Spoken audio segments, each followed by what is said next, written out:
আমার মনে হয় নির্বাচনের প্রভাব বিস্তার করার জন্যই হাতের উপরে গুলি চালিয়েছে।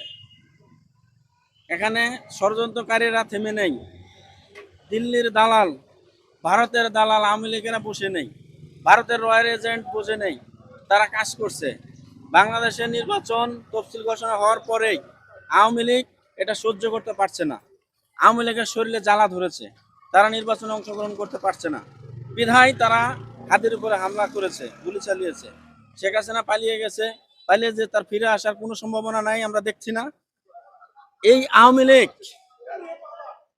আওয়ামী লীগ বাংলাদেশের বিরুদ্ধে, বাংলাদেশের জনগণের বিরুদ্ধে যা যা করার দরকার সব করার তারা চেষ্টা করছে।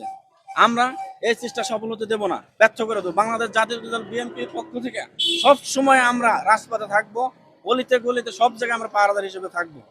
আমাদের বিএনপির অঙ্গ সংগঠন সবাই থাকবে। এই ঘোলা পানিতে মাছ শিকার করার জন্যই পিন্ডির কিছু দালাল বিএনপির দিকে আঙুল তুলছে। ষড়যন্ত্রের এটা একটা অংশ। যারা রাজনীতি তো বুঝেই না, শুধু বোঝে মানুষের সাথে খারাপ ব্যবহার করা। আমরা গতকালকে দেখলাম মির্জা আব্বাস, বিএনপির সিনিয়র একজন নেতা, উনি অনেক বয়স্ক একজন ব্যক্তি, তার সাথে কি করলো, খারাপ ব্যবহার করলো। এটা আমরা দেখেছি, জনগণ দেখেছে। এই ধরনের ব্যবহার আমরা আশা করি না। সামনের দিনগুলোতে যদি আমাদের সিনিয়র নেতৃবৃন্দদের সাথে এই ধরনের খারাপ ব্যবহার করে, আমরা বরদাস্ত করব না, আমরা প্রতিহত করব ইনশাল্লাহ। আল্লাহর রহমতে আগামী নির্বাচন কেউ ষড়যন্ত্র করে রুখতে পারবে না। নির্বাচন হবেই হবে, ইনশাল্লাহ হবে। এই নির্বাচন কেউ ঠেকাইতে পারবে না। এই নির্বাচনে বিপুল ভোটে জয় হয়ে বিএনপি সরকার গঠন করবে ইনশাল্লাহ। সব ষড়যন্ত্র জবাব দেওয়া হবে। আমরা সবাই সচেতন থাকবো। আপনারা মিডিয়ার ভাই বন্ধু, আপনারা সচেতন থাকবেন, আপনারা কাজ করবেন। আপনারা কাজ করলেই এই দেশে ষড়যন্ত্র রুখে দেওয়া সম্ভব।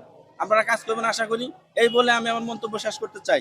আমার নাম মোস্তফা, আমি বিমানবন্দর থানা বিএনপির যুগ্ম আহ্বায়ক, ঢাকা মহানগর উত্তর বিএনপি। আদারল্যান্ড 24, মাতৃভূমি, বিশ্ব সংবাদ 24 ঘন্টা।